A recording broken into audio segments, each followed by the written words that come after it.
Ipinagpapatuloy po natin ang ating pag-aaral sa Book of John. Bahagi ito ng ating The Book of John Challenge. At last week, dun sa ating mensahe, sinimulan natin ang isang series within this series concerning Peter. Alam niyo, itong The Book of John teaches a lot of things, a lot of topics, and even a lot of Bible characters. And we believe that the Apostle Peter is one of the most important characters concerning our faith. And we continue tonight with part 2 of our 3-part series concerning him. Dahil naniniwala po tayo, marami tayong matututunan sa kanyang buhay at sa kanyang ministry. We can learn many lessons from these topics we're studying from the Book of John, many lessons from these characters we're studying from the John, learning many things that we can apply in our daily living, lessons to strengthen our faith and deepen our commitment in ministry. Tonight we discuss part 2, lessons from the life and ministry of Peter. Lessons from the life and ministry of Peter. Minsan pa po tayo yumuko, pumikit. Let us put ourselves in the holy presence of God. Aming Diyos at aming Ama, nagpapasalamat po kami sa gabing ito na minsan pa binigyan niyo po kami ng pagkakataon na magsama-sama upang maka-worship po sa inyo. Salamat po sa lahat ng mga biyaya na nararanasan po namin ngayon sa aming buhay. Lalo na po worship service ito. Ang gusto po namin maging punong-puno ng thanksgiving. Ang aming puso, ang aming isipan, yun po ang gusto naming lumalabas sa aming bibig. Pagpapasalamat sa inyo, sa inyong dakilang katapatan, dakilang pag-ibig para sa amin. For every blessing that you have received in the past, for recent blessings, and even those na pinagpipray pa lamang namin, alam namin, Lord God, you have our best in store. Lord, nandoon yung inyong hangarin na yung the best ang maranasan ng bawat isa po sa amin. So we surrender ourselves to you. We surrender all of our thoughts to you. Ayaw po namin na may maging bara o hindrance sa flow ng inyong anointing sa aming pag-receive ng mensahe ngayong gabi. For we declare Satan, the devil, his demons defeated in Jesus' name. At wala siyang magagawa upang kami ay pabagsakin, patumbahin at mapigilan na magpatuloy sa aming pananampalataya at paglilingkod sa Diyos. Lord, Holy Spirit, minister to your people in a personal and powerful way. Hindi lamang doon sa mga nanonood nito ng live ngayon, pero pati din doon who are watching this on video. Bless everyone who's listening right now to this message as we pray in the name of the Father, the Son, and the Holy Spirit. In Jesus' mighty name, this is our prayer. All God's people say, Amen. Lessons from the life and ministry of Peter. Tonight we discuss part 2. Balikan lamang po natin yung John chapter 1 verses 40 to 42. One of the two who heard John speak and followed him was Andrew, Simon Peter's brother. He first found his own brother Simon and said to him, "We have found the Messiah," which is translated the Christ. And he brought him to Jesus. Now when Jesus looked at him, he said, "You are Simon, the son of Jonah.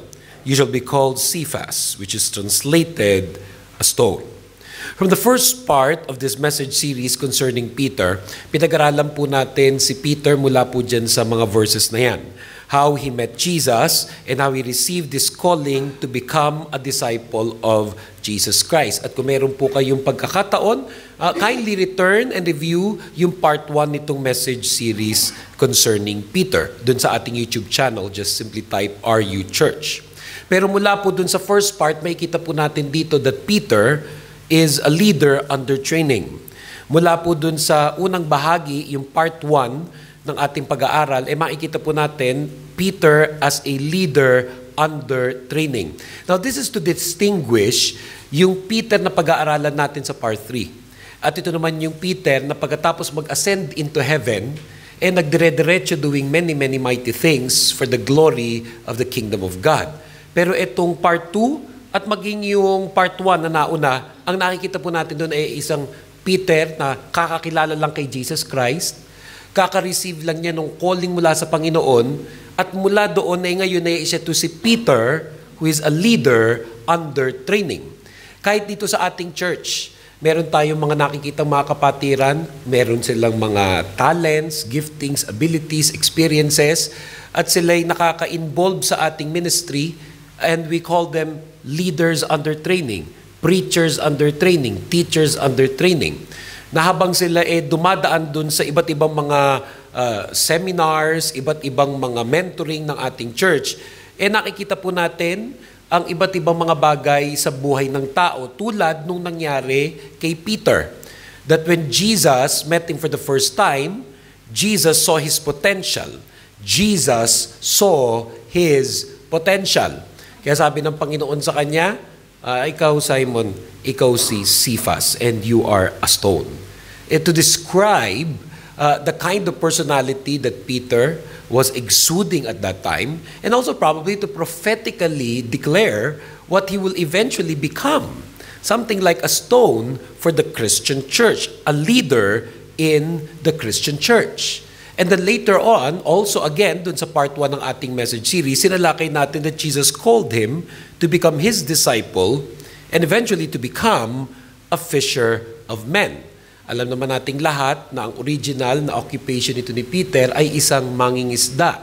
At kasama ng kanyang kapatid na si Andrew at ng kanyang mga tropa, sila'y tinawag ng Diyos mula sa pagiging mangingisda, fishermen, to becoming fishers of men. At mula dun sa part 1 ng ating message series, ay makita natin itinuro ng Lord kay Peter sa mga enkwentro ni Peter sa kanya initially the following lessons. He learned faith. Natutunan niya na magtiwala sa Panginoon, magkaroon ng faith. Kasi there was an eksena na sila'y nangingisda, pagod na pagod, halos buong araw pero walang huli. But then when Jesus came, Jesus said to him, hindi mo kayo mawalan ng pag-asa, itapon niyo ulit yung net ninyo, tingnan niyo mangyayari. So anong tinuturo ng Lord sa kanya dun sa unang encounter? God was teaching him to have faith. What else? Tinuturuan din siya dun ng submission. Kasi syempre si Jesus magiging discipler niya, siya magiging disciple. So early on, tinuturuan na niya ito na submission. Kasi there is this phenomenon na maraming may leadership potential, pwedeng maging isang mahusay na leader, pero sa umpisa, grabe rin ang struggle sa pag-submit. Makikita niyan sa maraming mga may potential sa leadership. Ang lalakas ng arrive, ang lalakas ng dating. Kaya nga sabi nila, pwede ka maging leader. Kaso nga lang, isa sa ultimate test ng leadership din, one of the most important and initial test of leadership is also the ability to submit. Kaya kahit dun sa unang enkwentro nila, dadahilan pa dapat si Peter sabi niya, pero trabaho na po kami the whole day, wala pa rin kaming huli. Pero sige na nga, susunod na rin po ako sa inyo. So he learned how to submit to Jesus Christ. At syempre, kasunod nun is obedience. Na pag nagpapasakop ka na, kung kanino ka nagpapasakop, sa kanya ka sumusunod. And what was the result? Nagulat siya. Kasi nung tinapon niya yung net into the sea na buong araw, wala siyang huli. And nung nagsabi si Jesus Christ, ang kasunod was, grabe yung mga nahuling isda. To the point na hindi nagkasya sa kanilang bangka. Tinawag pa yung bangka ng ilang mga kasamahan nila. At kahit pati mga bangkang yun, nagsisilubugan na rin sa dami ng mga nahuling isda. What was that? Na pinakita ng Panginoon kay Peter, when you have faith, when you submit, when you obey, you will experience God.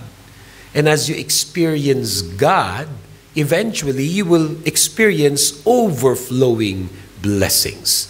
Na ang Kristiyano na may faith, nagsasubmit, nag-obey, at na-experience ang Diyos will ultimately experience overflowing blessings in his life. And in that particular time, a blessing that was really relevant for his need. Kasi ano nga ba siya? Mangingisda. So anong kailangan niyang mahuli? Isda. Kung baga sa marami sa atin dito, kung nagtitinda ka limbawa ng pabango, nagtitinda ka ng damit, ano kailangan mo? Makapagtinda ng pabango, makapagtinda ng damit. Okay, ikaw naman nagnenegosyo, kumita yung iyong negosyo. So pinakita ng Panginoon sa kanya at pinapakita rin ng Lord sa atin ngayon na kung ano man ang occupation mo, ano man ang source of income mo, hindi ka pababayaan ng Panginoon pag sumunod ka sa Kanya. That when you have faith, when you submit, you obey, the result is you will experience God and you will have overflowing blessings in the most important areas of your life. Kaya ano din ang ibig sabihin yan? Tayo mga Kristiyano, we offer to the Lord our jobs. We pray to the Lord for our occupation and our careers. We offer to the Lord our finances. Nagtitiwala at naniniwala tayo sa Panginoon na ang lahat ng sumusunod sa Kanya, hindi pababayaan ng Panginoon sa Kanyang mga pangangailangan. Amen. Tell the person seated beside you, hindi tayo pababayaan ng Panginoon. Tell this to one another. That's why we come to church. That's why we come to church. Ito naman, pwede naman panood dito sa YouTube once ma-edit eh. Pero iba pa rin yung pupunta ka sa church, nakikinig ka ng message, you see other believers, and we encourage one another. There is power when you say this to each other. There is power when you say this to each other, especially with faith and conviction. Kaya minsan pa, sabihin nyo sa mga katabi ninyo, lalo na kung mukhang walang pera ngayon yan, sabihin mo sa kanya, kapatid, hindi tayo pababayaan ng Panginoon. Mas mukhang walang pera, mas with feelings nyo sabihin. Sabi niya, hindi tayo pababay. Sabi mo, nako sister, bagay na bagay. Itsura mo mukha walang pera ngayon.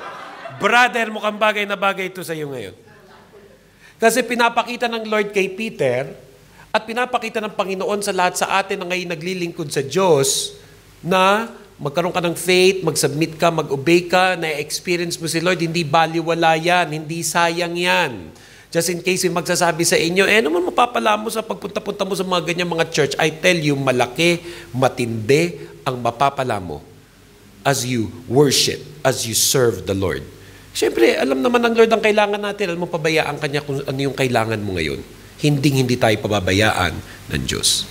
Pero lininaw din ng Panginoon doon sa unang enkwentro niya at doon pa rin ito, doon sa part 1 ng ating message, lininaw niya na, pero hindi lang naman hanggang dyan ang blessing na mararanasan nyo sa buhay. Na kung ngayon napakita ko sa inyo na you can fish for fish, you will fish a lot of fish, but there will come a time that you will become fishers of men. Na anong tinuturo ni Lord dito sa kanya? Winning people. How eventually God will bless him with so much anointing that he will win many people for the Lord. Furthermore, which leads to discipleship. Dahil pagkatapos nung enkwentro na yun ni Jesus, how he met Jesus and how he was called by Jesus, especially when he was fishing, he saw the miracles of God that as a result, he said, iniwan na ang lahat. Sabi dun sa account, iniwan na niya ang lahat and he followed the Lord. That is a lesson in discipleship. Now these lessons would be lessons Jesus would continue to teach him during their time together. Dahil mula nun, lagi na silang magkasama. In fact, ang description nga kay Peter, part ng inner circle. Si Peter at si James at saka si John. Makikita sa mga ilang mga eksena, wala yung ibang disciples, laging silang tatlo yung bitbit. Laging silang tatlo yung bitbit.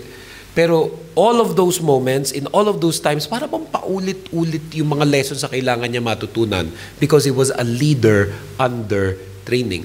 I remember my friends in law school would tell me na parang ganyan din pagpapasok ka sa law school, may pinag-aralan ka ng first year, may uulitin na naman ng second year, may uulitin na naman ng third year, inaral na yun, ay uulitin naman ng fourth year, parang paulit-ulit na inaaral hanggang sa ma-master mo siya. Later on, even mathematics, especially during the high school program ng ating gobyerno, nakaimbento sila ng pamamaraan kasi dati, halimbawa, first year, algebra lang, second year, geometry, third year, trigonometry. Natatandaan niyo yung gano'n, lalo na sa atin na mahihilig sa math. And then nag-experiment sila, teka, bakit parang ang dami pa rin bumabagsak sa math? Ba't hindi kaya natin gawin na ituro na lahat on the first year, and then ulitin on the second year, ulitin the third year, hanggang sa fourth year. Nagkaroon ng ganong klaseng program noon sa Pilipinas. And in some sense, parang ganun si Peter. Unang encounter pa lang niya kay Jesus Christ, ang dami ng tinuro ng Panginoon sa kanya. Pero, nag-grasp na ba niya? Nag-gets na ba niya? Though he was a person of great potential, it seems that he didn't. Na kinailangan sa marami pang encounter, marami pang pagkakataong kasama ni Jesus, nagpapaulit-ulit ang iba't ibang mga lessons sa kanya dahil hindi pa niya ito natututunan as a leader under training. And this would be important because these lessons, kakailanganin niya to for his future ministry. Lalo na pag dumating na yung araw that Jesus would ascend into heaven. Alam naman ni Jesus, may time frame lang siya noon na nasa lupa. That there will come a day that he would ascend into heaven at yung mga disciples niya, yan, si Peter, si James, si John, and all the rest, would have to do ministry on their own. At kahit ako bilang pastor, na bagamat gusto ko namang kasama hanggang kamatayan, lahat ng mga kasama ko ngayong mga co-leaders at mga members in church, kayo, lahat na ito na umatin ito sa church, gusto ko magkakasabay tayo, ilibing lahat eh. Ganun talaga, pinapangarap ko, isang libingan na lang, mass burial. Parang notebook lang, di ba? Yung hindi, yung mamamatay yung mag-asawa sabay.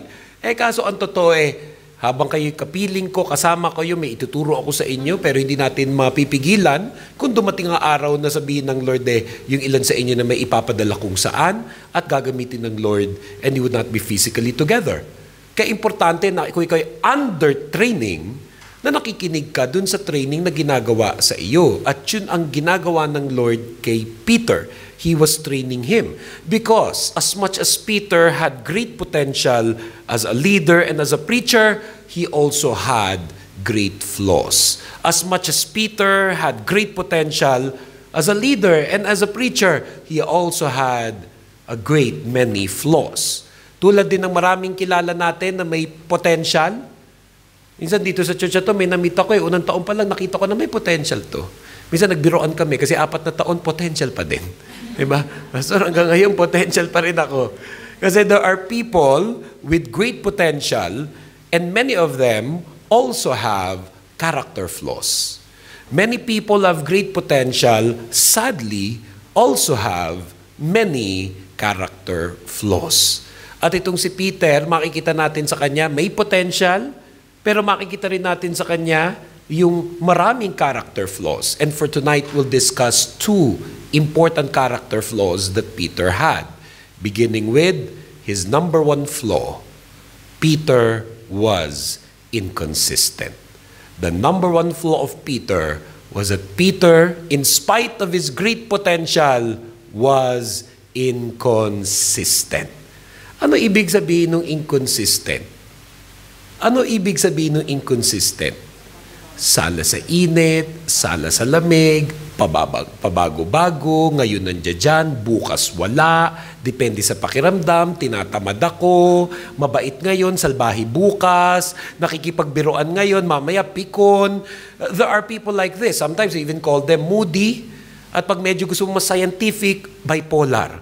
Bagamat hindi naman siguro accurate yun, minsan yung iba nagpapaka-scientifico lamang, pero sometimes that's how people describe certain people who are inconsistent. And yes, Peter, in spite of his great potential, ito yung kanyang major character flaw, he was inconsistent. Doon muna tayo sa positive. Kasi for instance, sometimes you would see him active in the faith. Yan. Mula nung siya'y tinawag ng Diyos at sinabing, ikaw Cephas, you're a stone. Mula nung siya'y tinawag ng Panginoon at sinabi, you're gonna be a fisher of men. Sometimes, he was active in the faith. Mark chapter 5, 35 to 42. Mark chapter 5, 35 to 42 says, while he was still speaking, there came from the ruler's house some who said, your daughter is dead. Why trouble the teacher any further? But overhearing what they said, Jesus said to the ruler of the synagogue, do not fear, only believe. And he allowed no one to follow him except Peter and James and John, the brother of James. They came to the house of the ruler of the synagogue, and Jesus saw a commotion, people weeping and wailing loudly. And when they entered, he said to them, why are you making a commotion and weeping? The child is not dead, but sleeping. And they laughed at him. But he put them all outside and took the child's father and mother and those who were with him and went in where the child was. Taking her by the hand, he said to her, Talitha Kumi, which means, little girl, I say to you, arise. And immediately the girl got up and began walking, for she was 12 years of age. And they were immediately overcome with amazement. Etong eksenang ito, isa doon sa mga binanggit ko sa inyo kanina na mga rare moments na walang ibang sinama si Jesus kundi yung Peter, James, and John. So itong tatlong to, laging kasama sa ilang mga extraordinary moments in the life and ministry of Jesus. At ito na nga yung isa doon, when Jesus raised the daughter of a man by the name of Jairus, whose daughter was 12 years of age and to many accounts was already dead. Sabi niya, hindi, tulog lang yan. Ako bahala dyan. Gigisingin ko yan. And eventually, from being dead, this girl was brought to life. Kaya ako iisipin mo, sa dami ng mga miracles na ginawa ni Jesus Christ, mga may sakit na pinagaling, mga nagugutom na pinakain, tubig ginawang alak, hindi ba't isa talaga sa pinakapanalong miracle yung pagbubuhay ng patay? Kumbaga, yun yung top-notch na miracle. At pinili ng Panginoon na makakasama niya sa ganyang klaseng himala, yung tatlong ito at kasama na doon si Peter. Kaya masasabi mo rin siguro na si Peter kalad ka rin sa ministry. Alam niyo, ang mga pastor, naghahanap sila minsan ng ganyan, yung mga nakakaladkad sa ministry. And eventually, yun ang rason kung bakit yun ang laging kasama. Kaya for example, si Peter, James, and John, maybe there were other reasons, a more spiritual reason why they were always with Jesus during these extraordinary moments. Pero I would like to relate, dahil bilang pastor ngayon, siguro para kay Jesus, itong tatlong to, yung walang kieme, pag inaya. Yung pag sinabi, hali kayo, bubuhayin natin ang patay. Ay, go kami dyan, pastor. Ay, go kami dyan, Jesus.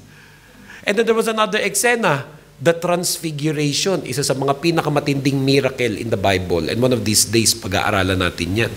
Kasi Jesus umakyat dito sa isang bundok.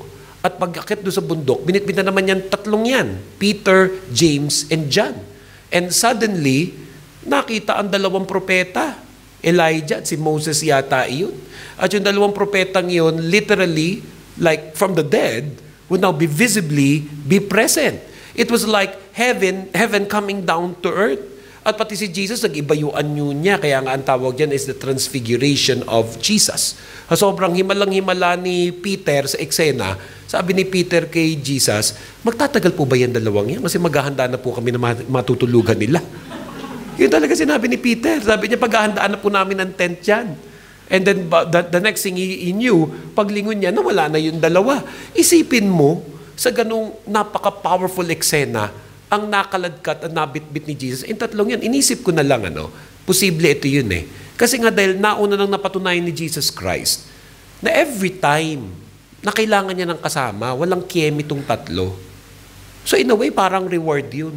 Na dun sa transfiguration, etong tatlo rin, ang bibit-biting ko doon sa taas para makita itong kakaibang himala na hindi nakita ng iba ring mga disciple. Dahil kahit ako, pastor, ganun napapansin ko yan mga leaders ko under training. Nakikita ko among my leaders kung sino yung isang pitik mo lang, ayan, sasama. Minsan naabutin ako ng magdamag, kahit puyatan, hindi magrereklamo, hindi ako oorasa, pastor, ang tagal muna, nakaka2 oras ka na, 3 oras. Ay, nako, ito ang mga bibit-biting ko to Finland. Ito ang mga dadaling ko to Switzerland. Ito yung pagkinailangan. Kasi alam mo, sa hirap o sa ginawa, kasama mo Sa hirap o sa ginawa, kasama mo. Kaya dito nakikita ko, yun ang reading ko dyan Na dahil napatunayan niya na yung tatlong yun, Peter, James, and John, napakadaling kalad ka rin sa ministry. Walang pag-iinarte. Kaya dinala niya pati doon sa transfiguration. Kaya ako ngayon, mamaya maghahanap ako dito kung sino yung kalad ka rin. Na pwede later on, masama ko lagi pag pupunta ako ng Europe, pupunta ako ng Amerika, pupunta ako ng Australia. Sino gusto magpakaladkad kay pastor ngayong gabi? Sino gusto magpakaladkad kay pastor ngayong gabi? Diba? Tapos later, hanggang doon sa kaduluduluan sa Garden of Gethsemane, yun din tatlong yun, ang present. Peter, James, and John. Nung sinasabi ng Panginoong Jesucristo yung mangyayari sa Kanya, isang napaka-personal na pangyayari at in a very rare moment, nagbubuhos ang Panginoong Jesus sa Kanyang mga disciples ng something very personal. It was also the three, including Peter, whom He entrusted to hear those things. So what do you see of Peter? He belonged to that company na active sa pananampalataya. Sometimes you would see him active in the faith.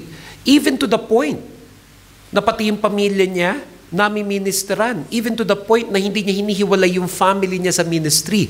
Even his family was ministered to by Jesus and later served as well. Even his family was ministered to by Jesus and later served as well. Peter is one particular disciple na very clearly in the Bible is depicted as having married. Isa tong disciple na may asawa.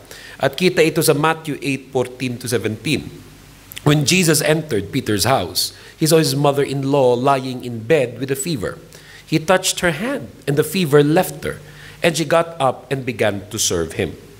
That evening, they brought to him many who were possessed with demons, and he cast out the spirits with a word and cured all who were sick.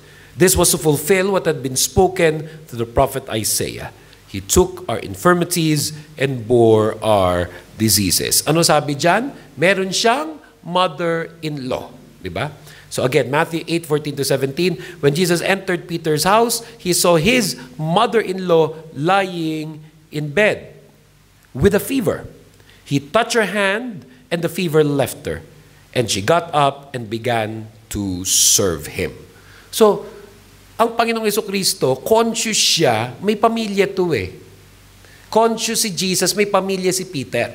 At kahit ako bilang pastor, yan na natutunan ko kay Jesus Christ. Conscious ako kung sino sa mga leaders ko ang may asawa, may anak, may pamilya, binata, dalaga, pero marami lang responsibilities. Conscious ako dyan eh, kasi natutunan ko kay Jesus Christ. Etong eksenang tutong Matthew 8:14-17, yung mga naunang eksena dyan, busy sila, magpalayas ng demonyo, pumunta kung saan-saan, bumisita everywhere. Pero in the midst of their business and ministry, they did not forget Peter's family. Even in the business of their ministry, even in the business of their ministry life, Jesus and Peter did not forget that he had a family. At kailangan din ng family yun na sila ay maministeran. At tignan mo, nung nakita ng mother-in-law na kahit sa kanyang sakit, hinipo siya ni Jesus, na kahit gaano sila ka-busy, Jesus made time for her. Eventually, ang epekto nito sa kanyang buhay, pati siya naglingkod din. Pati siya naglingkod din. So far, so good. Diba? Peter was somehow active in ministry. He even involved his family in ministry. And what could compare to the most important account about Peter in the Bible, that when he boldly proclaimed and answered who Jesus is. This is considered to be the most important and most famous account concerning Peter. Matthew 16:13-19 says, Now when Jesus came into the district of Caesarea Philippi, he asked his disciples, Who do people say that the Son of Man is? And they said, Some say John the Baptist, others say Elijah, and others Jeremiah, or one of the prophets. He said to them, But who do you say that I am? Simon Peter replied, You are the Christ, the Son of the living God. And Jesus answered him, Blessed are you, Simon Bar-Jonah, for flesh and blood has not revealed this to you, but my Father who is in heaven. And I tell you, you are Peter, and on this rock I will build my church, and the gates of hell shall not prevail against it. I will give you the keys of the kingdom of heaven. Whatever you bind on earth shall be bound in heaven, and whatever you loose on earth shall be loosed in heaven. When everyone else could not answer correctly who Jesus was, only Peter was theologically correct, and he said, But you are the Son of the living God. So far, so good. From being a fisherman to a fisher of men to an active church member to an active disciple of Jesus Christ, pati pamilya dinadala sa Panginoon. Ano pa siya ngayon?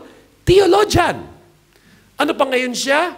Maraming alam. Pakisabi mo sa iyong katabi, parang ikaw lang. Maraming alam.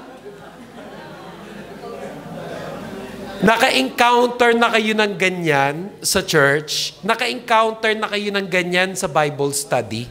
Mga tao na obviously medyo extraordinary kasi maraming alam sa Biblia. Sino sa inyo naka-encounter ng ganitong mga tao? Yung pag tinanong mo siya yung ano ang nauna, itlog o manok, kaya niyang sagutin. Yung pag tinanong mo siya tungkol sa pagwawakas ng mundo, ganito yan. Pag tinanong mo siya tungkol sa Holy Trinity, paano nangyari yun? Ay, ganito yan. Makaka-encounter kayo lagi ng ganitong klaseng mga tao. At honestly, every time I encounter such people, yun din yung nararamdaman ko, tulad ng nararamdaman ni Jesus Christ kay Peter. Wow! A person with great potential. Dahil first of all, paano ba nagkaroon ng maraming alam yan? Una, baka mahilig magbasa. Hindi naman lahat ng ordinaryong mortal mahilig magbasa. Marami sa atin, pag nakakita ng libro, matanaw mo pa lang, tulog ka na. Hindi mo pa binubuksan yun. So marami, pag nag-a-attempt, naku, subukan ko nga itong sinasabi ni Pastor na The Book of John Challenge. Iba, table of contents pa lang. Mihilik na agad, table of contents pa lang. Kaya may mga tao na maraming alam, perhaps, unlike others, mahilig magbasa yun. Sabi nga, voracious reader. Yung mahilig silang magbabasa. Tapos ngayon, nauso pa ang YouTube, manood ng mga documentaries. I know of such people, mag-click lang na isang link, kung saan na nakakarating, mamaya 5 oras na. Lahat na napanood, yung may pagwawakas ng mundo, merong mga impyerno, at kung ano-ano pa. At pag nakakausap mo ang mga ganyang tao, marami ka naman talagang matututunan sa kanila. And such was Peter, especially in this particular scene. Not many knew who Jesus really was, but he did. Even proving that truly he is a man of great potential. Kaso nga lang, bakit ba natin sinasabi inconsistent ito si Peter? Ano yung major reason natin bakit natin sinasabi inconsistent siya? Sometimes he is active, he even brought his family to the Lord, and now we would see him as a very theological person. Kaso at the same time, minsan mahina rin ang kanyang pananampalataya. Sometimes he had little faith. Pag-iisipin mo, no, paano nangyari yun? Ang daming alam sa Biblia, ang daming alam sa theology. In this case, ang daming alam kay Jesus. No? To be more accurate, no? Ang dami niyang alam tungkol kay Jesus. Kasama lagi ni Jesus. Nangyari. But biglang sometimes, with little faith. Matthew 14:28-33. Matthew 14:28-33. Peter answered him, Lord, if it is you, command me to come to you on the water. He said, come. So Peter got out of the boat, started walking on the water, and came toward Jesus. But when he noticed the strong wind, he became frightened, and beginning to sink, he cried out, Lord, save me. Jesus immediately reached out his hand and caught him, saying to him, you of little faith, why did you doubt? When they got into the boat, the wind ceased, and those in the boat worshipped him, saying, truly you are the Son of God. Kitang-kita dito that no matter how much potential he had, he was active in the ministry. He brought his family to the Lord. He knew things about Jesus that other people and other disciples didn't know. Pero pag tinatamaan na pala ng matinding pagsubok sa buhay, in this particular case, when he was tested, as he was walking on water, a strong wind came, he became frightened, and as a result, this doubt caused him to sink. Paano tayo makaka-relate dyan?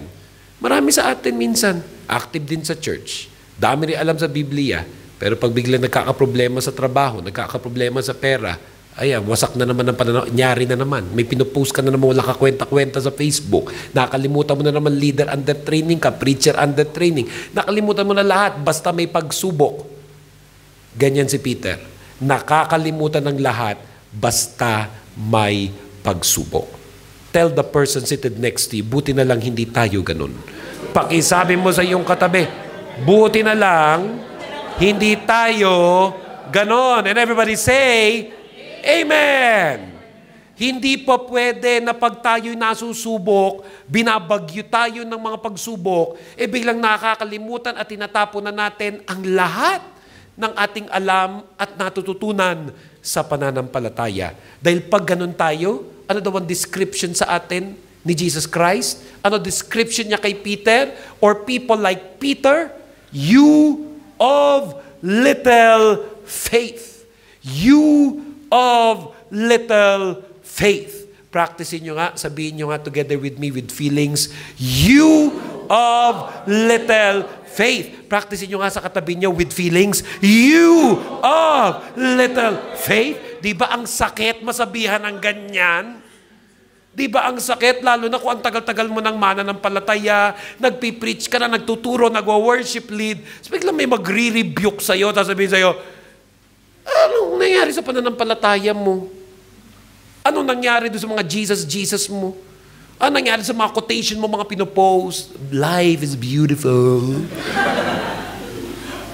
Tapos biglang the next day may kaaway na, may mga tinatag at kung ano-ano pa. Hindi raw pwedeng ganon. Kaya tinawag na inconsistent si Peter.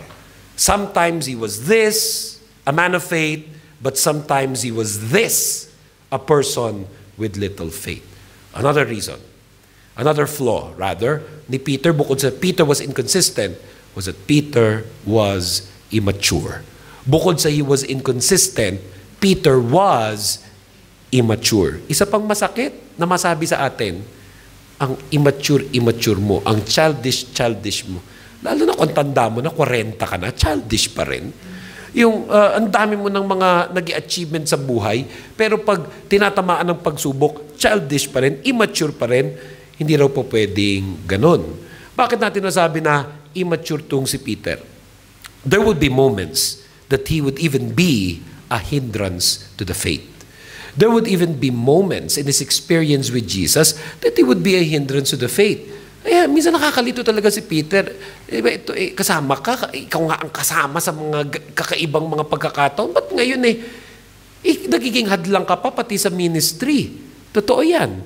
Matthew chapter 16, 21 to 23. From that time, Jesus began to show his disciples that he must go to Jerusalem and suffer many things from the elders and chief priests and scribes and be killed, and on the third day be raised. And Peter took him aside and began to rebuke him, saying, Far be it from you, Lord, this shall never happen to you. But he turned and said to Peter, Get behind me, Satan! You are a hindrance to me. For you are not setting your mind on the things of God, but on the things of man. Ang sakit, hindi lang siya rinibuke, tinawag pa siyang Satan. Alam niyo kung kailan tong eksenang ito? A few verses mula dun sa sinabi niyang, You are the Son of the living God. Kakapuri lang sa Kanya. Umakyat ka ng konting verses, yun yung eksena. You are Peter, and upon this rock I will build my church. And then lumipat lang sa ibang lugar, may iba lang nangyari, may ibang pinag-uusapan, hindi niya magets yung dapat gawin. Ay ano sinabi ni Peter? And Peter took him aside and began to rebuke him, saying, Far be it from you, Lord, this shall never happen to you. Rinirebuke niya si Jesus, kinokontra niya si Jesus, hinaharang niya yung gagawin ni Jesus. How dare he say that to Jesus, the Son of the living God? Kaya syempre, hindi siya palalampasin. Kaya ano sabi sa kanya? May potential, kaya magiging lead, marami kang gagawin, kaya ito muna sa'yo. Get behind me, Satan! May potential ka, pero you are a hindrance to me. For you are not setting your mind on the things of God, but on the things of man. Ma-practice nga ito sa mga leader dito sa church natin. Posible kasi talaga yun. Kasama mo sa ministry, imbis na tulungan ka sa gawain, hindrance pa. Imbis na katulang mo sa gawain, hindrance pa. Maraming churches ganyan. Imbis na suportahan nila yung pastor nila, ino-oppose pa nila. Imbis na suportahan nila yung pastor, pinahihirapan pa nila. Imbis na suportahan nila yung pastor nila, ini-stress pa nila. Magtataka sila, ba't nalalagas ang buhok? Ba't nangangayayat? Ba't tumataba? Ba't nagkakasakit? Ba't biglang kung ano ng mga bukol ang tumutubo sa katawan? Ba't bukas makalog, so mag-resign? Kasi imbis na suportahan, hindrance pa. Panahon pa lang ni Jesus, meron ng ganun. Kaya pakisabi nyo sa inyong katabi, buti na lang hindi tayo ganun. Hindi tayo katulad ni Peter. Hindi tayo katulad ni Peter. Pero tinan mo ginawa ni Jesus, alam niya may potential to eh. Alam niya meron to potential, pero sablay lang talaga. Alam niya may potential, pero sablay lang talaga. Kung palalampasin ko to ngayon, hindi maaalis ang pagkasablay niya. Kaya ano ginawa ni Jesus? Diniretsa. Get thee behind me, Satan. You are a hindrance to me. Buti na lang, bago mang gawin ni Jesus Christ kay Peter yan, marami na silang pinagsamahan.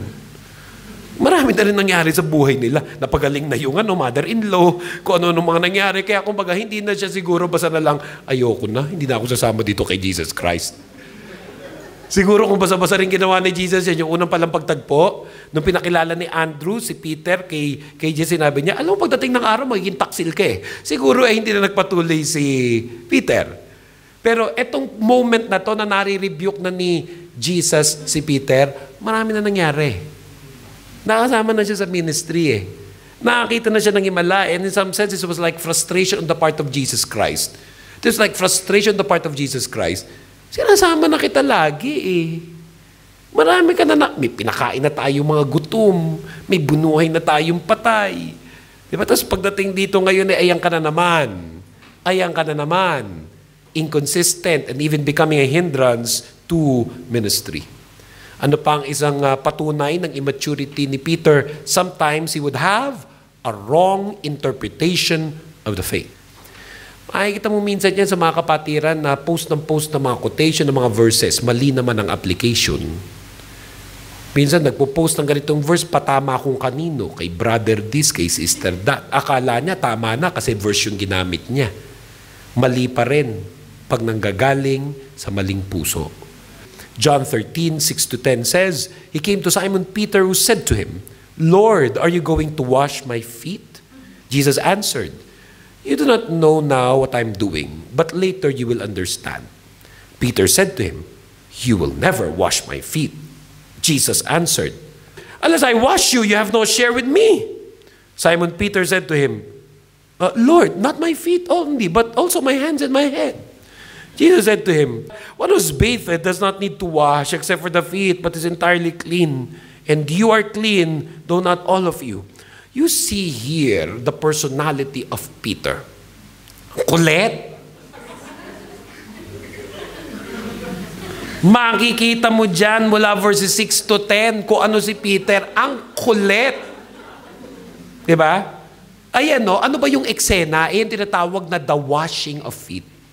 So dapat simple lang yun eh. Huhugasan lang ni Jesus yung paa ng lahat ng disipulo. Tapos na. Ba't kailangan ng dami pang sinasabi? Pero si Peter, he came to Peter and he said to him, Lord, are you going to wash my feet? Jesus answered, You do not know now what I'm doing, but later you will understand. Here's Jesus telling him, hindi ba mula nung tinawag kita, discipler mo ko, doon pa lang eh, umpisa pa lang, di ba? Sinabi ko na, throw the net, sumunod ka. Parang ganun tong moment na to. Parang ganitong moment na to, hindi ko man ini-explain lahat, pero hayaan mo na. Hayaan mo na. Pero look at si Peter. Peter said to him, You will never wash my feet. Baka nagmamagaling pa. Yung parang ang feeling niya is, nakakahiya naman, Lord, ang dumi-dumi ng paa ko, ako yung magwawash ang feet mo. Hindi niya mag-gets. May kailangan gawin, may kailangan mangyari. You know kasi, during the olden times, ang mga tao wala naman sapatos, sandals. Tapos they would walk through the desert, walk through muddy places. So ang dumi-dumi talaga ng paa. Kaya yung trabaho ng paglilinis ng paa, two servants. But Jesus was their discipler. Jesus was their rabbi. Jesus is God. So yun yung context. Kaso nga lang, ang point nga, merong itinuturo si Jesus sa kanila. May tinuturo si Jesus sa kanya. He was interpreting it wrongly. He was not reading it. He was not getting it.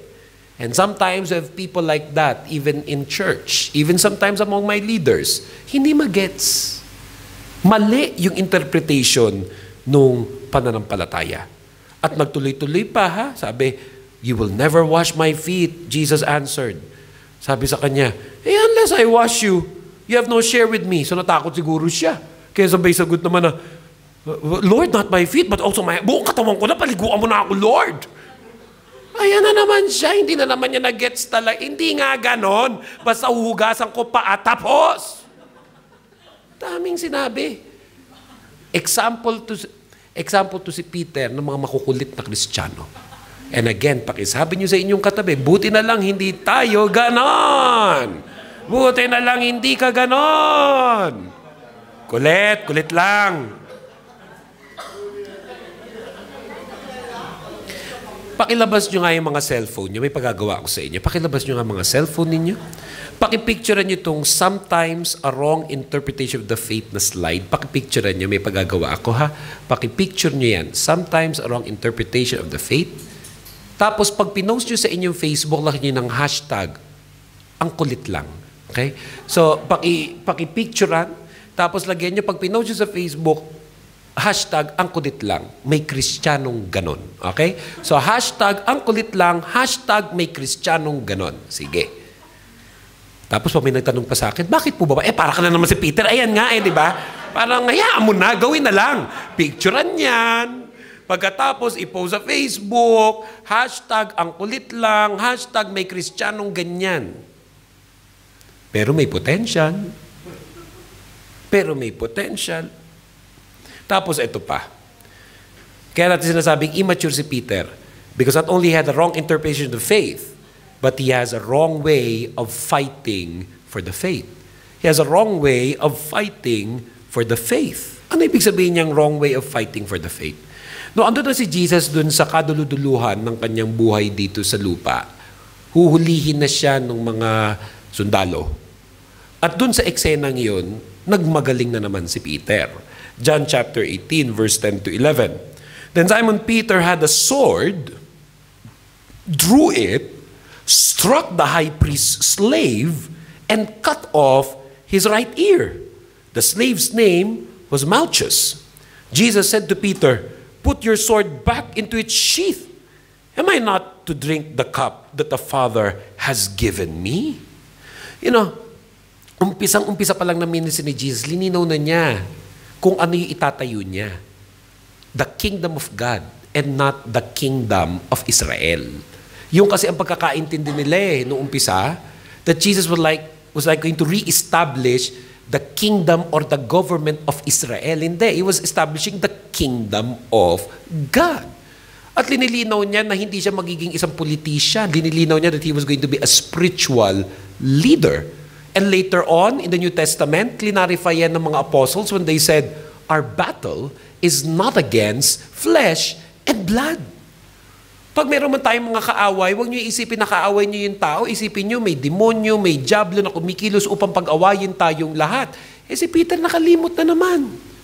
At pumasok dun sa eksenang yun, may dalang espada. At nung nagkakaroon na ng kaguluhan, meron pang tinapyasan ng tenga.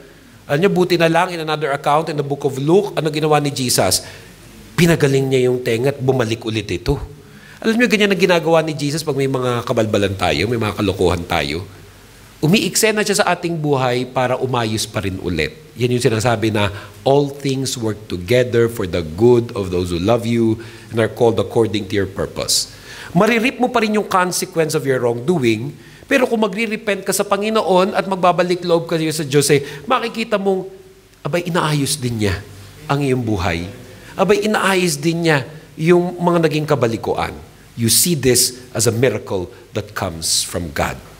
Kasi, ba't ba nagkaganon? A wrong way of fighting for the faith.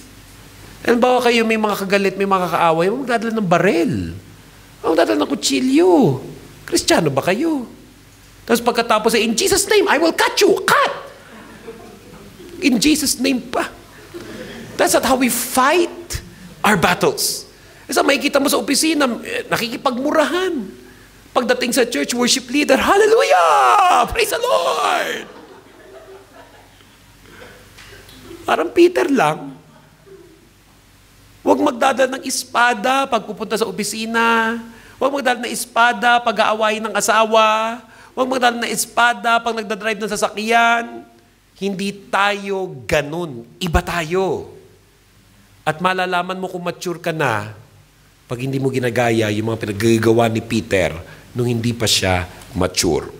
And furthermore, along the way, even while he was being trained in ministry, he was also boastful and impulsive. He was also boastful and impulsive. Mayabang na, padalos-dalos pa. Matthew chapter 26, verse 31 to 35. Then Jesus said to them, "You will all become deserters because of me this night. For it is written, I will strike the shepherd and the sheep of the flock will be scattered.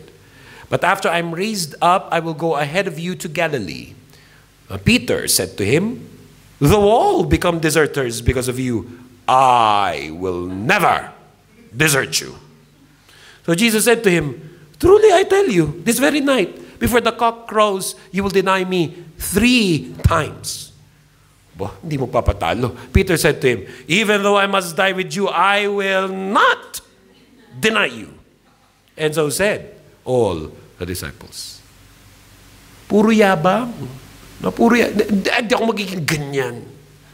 Hindi ako katulad nila. Ibahin niyo ako. And you will also find that in some people in church. You'll find that also in some even of those who are leading already, serving in ministry. Ano yun? Character flow. Masamang tao lang ba basta? Hindi. May character flow eh. At ang gusto ko makita ninyo that even some of the best men and women of God have character flaws. But Jesus did not give up on him. But Jesus did not give up on him. Baka yung iba sa inyo, isipin ako naman hindi ganyan, hindi naman ako mayabang. Oo nga, pero may iba kang character flaw. O hindi ka naman ganun ka-impulsive. Bakit ba nasabing impulsive to si Peter? Kasi ayan no, ang bilis ng bibig. Pag nakita mo yung mga nauna natin mga pinag-usapan, lagi ang culprit, ang bilis ng bibig niya. Yun ba, dineclare niya, sino sa inyo dito ang nakakaalam kung sino ko? You are the son of the living. Ayaw niya kasi may ibang makasagot. Minsan may ganyan sa mga Bible study, di ba? Yung wala nang iba, puro siya na lang yung salita ng salita. O sige, ikaw na, valedictorian. May award yata. Mapapansin nyo minsan yan sa mga gawain, may mga ganyan, malapiter. Ayaw pasagutin yung iba. Kaya ito di ba mga Bible study leader o sige, tit, salamat siya naman na ano natin, para makasagot naman yung... So, hugasan ng paa. Hindi na lang hayaang hugasan nito, yung huhugasan mo ba talaga? Laging may nasasabi. Kung ano nararamdaman, sasabihin. Kaya pag ako, may mga leader ako sa church, o kahit hindi pa leader sa church, pero post ng post sa Facebook, laging kung ano na sasabing masasama, ganyan-ganyan. Parang Peter lang to. May potential to. Pero pag ito tumino, nag-submit sa Panginoon, gagamitin din ng dakila ng Diyos. Kasi pati dito sa eksenang ito, na naman yung pagiging impulsive ni Peter Hayaan mo na lang si Jesus, sinasabi na niya, merong mag-desert kayong lahat, mayang gabi ito, biglang, hindi, walang ganon, Lord. Pansin niyo mula nang nag-ubos itong message na to, nakakailang ganyan siya kay Jesus. Nakakailang ganyan siya kay Jesus. May sinasabi siya, hindi po ganon niya. Kaya ako yan yung comfort ko na kung si Jesus, siya na yan Jesus na yan, God na siya. At siguro, wala nang uhusay na teacher sa kanya, husay na leader kaya sa kanya, pero may mga ganyan siya. Kaya pag meron ako ganyan mga leader, kumbaga parang, okay lang. Jesus nga, Jesus na yun Nagka-Pedro, nagka-Tomas, nagka-Judas. Okay pa ako, I'm fine. And you would see here that he would later deny Jesus, yes, as prophesied, 3 times. Matthew 26:69-75. Now Peter was sitting outside in the courtyard. A servant girl came to him and said, "You also were with Jesus the Galilean." But he denied it before all of them, saying, "I do not know what you're talking about."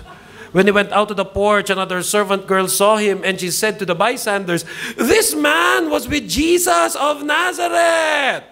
Again he denied it with an oath, "I do not know the man."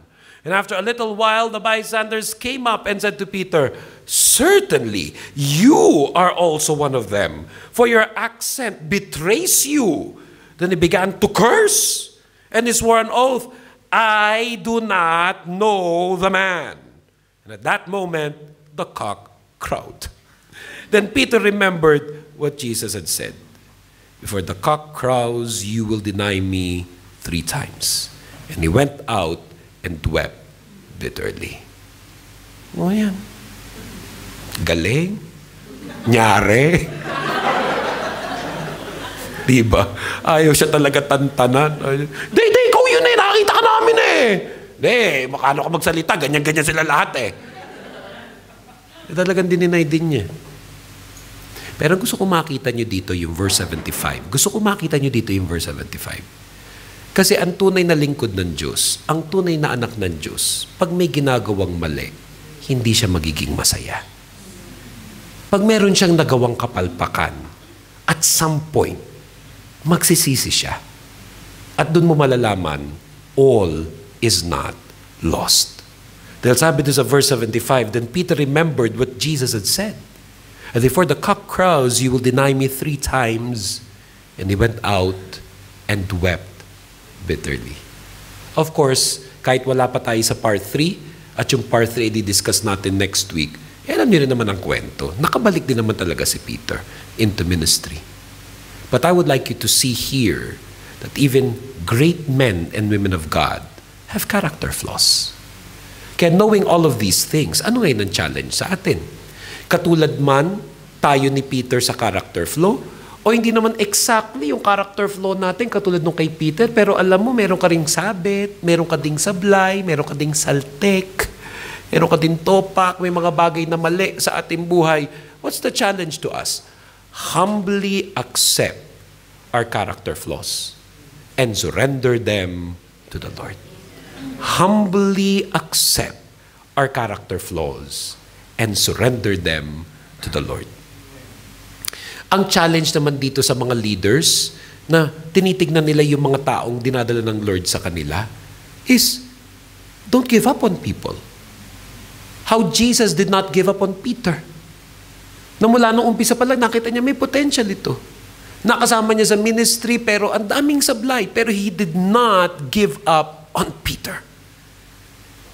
At dumating din yung araw na na-realize si Peter ang lahat ng kanyang pagkakamali. At sa susunod na bahagi ng ating mensahe, makikita nyo yung glorious ministry that Peter did as a result of him learning from the lessons we studied tonight. But for us, humbly accept your character flaws. Pag minsan may nagre-rebuke sa iyo, huwag agad magtatampo. O kung nagtampo man pero patawarin mo sila, love ka nun, kaya ka nare-rebuke. But humbly accept the character flaws and surrender them to the Lord. Let us pray. Minsan pa po tayo yumuko, umikit, manalangin sa Panginoon. Let us reflect on the message we've heard tonight. Saan ka ba nakaka-relate sa mga pinag-usapan natin tungkol kay Peter? Katulad ka ba niya na meron ding potential, nasabihan ng may potential, alam mo na marami kang potential? But did you also see today, tonight, how even great men and women have potential, also have character flaws? Nakikita mo ba yung mga flaws sa iyong character? May nagsabi na ba sa iyo na mga pangit sa iyong ugali, mali sa iyong pananaw, pag-iisip? Tanggap mo na ba na meron kang mga palpak sa buhay? Tonight is a night that I believe God wants us to be humble before Him. Let this be a night that we will surrender to the Lord all of our character flaws. Let this be the night that we are humble enough to lift both of our hands to God as a sign that we're surrendering to the Lord lahat ng ating mga pangit na pag-uugali. Can you do that tonight? Can you humbly lift both of your hands to God as a means of surrender, as a way of saying, Lord, wala po kaming pwedeng ipagyabang sa inyo, wala kaming pwedeng ipagmalaki sa inyo. Nakikita niyo, Panginoon, ng mga tama sa buhay namin, at nakikita niyo rin yung mga mali sa aming buhay. Ituwid niyo po kami, Panginoon. Sinusuko po namin ng lahat ng pangit sa aming pag-uugali. Ano mang katigasan, kayabangan, mga maling pananalita, maling pag-iisip, maling pananaw. Kung may mga pagkakataon na minsan kami nadadala ng aming emosyon, when we get angry, how we open our mouth, how we speak to other people, how we even post on Facebook, on social media. Forgive us, Lord, how we relate to others. Forgive us, Lord, for not becoming the kind of person you want us to be. Forgive us, Lord, for our character flaws.